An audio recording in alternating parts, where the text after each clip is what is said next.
Okay, Torah concept of the New Testament. Let us love one another. The Torah, Genesis through Deuteronomy, contains powerful foundations for the New Testament call to love one another. That's found in 1 John chapter 4, verses 7 and verse 11. While the language of divine love becomes more explicit in the New Testament, the Torah establishes love as central to covenantal life, community ethics, and divine relationship. So the Torah parallels to this concept of let us love one another. The first is love as a command. In Leviticus 19, verse 18, it says, "You shall love your neighbor as yourself. I am the Lord." And this is the most direct Torah parallel. Jesus himself cites this as one of the greatest commands, Matthew 22, verse 39. And 1 John builds on this ethic that by rooting it in divine love. The next example, love as a command, loyalty, as covenant loyalty. Okay, so in Deuteronomy 6:5, in the Shema, it says, "You shall love the Lord your God with all of your heart, with all of your soul, with all of your might."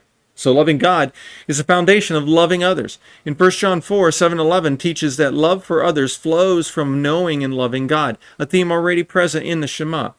Next example, love expressed through justice and mercy. So in Exodus 22, 21 to 22, it says, "You shall not wrong a stranger or oppress him.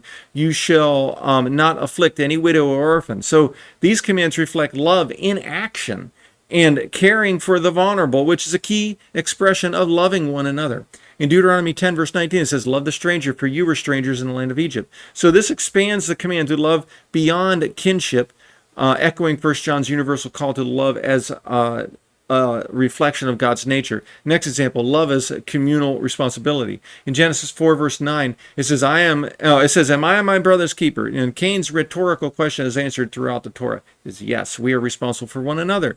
And to encourage and to love, right? And to build up. And in 1 John affirms by saying, if God so loved us, we also ought to love one another. Okay, so we can see the parallels here, right? In 1 John chapter 4, verses 7 through 11 teaches that love originates in God and is perfected in community, in our relationships, right? And the Torah lays the groundwork for commanding love for neighbor, stranger, and God, all rooted in covenantal identity. The New Testament expands this into Christ-centered ethic, but the roots are unmistakably Mosaic. This is how John taught Torah. The Torah has not passed away.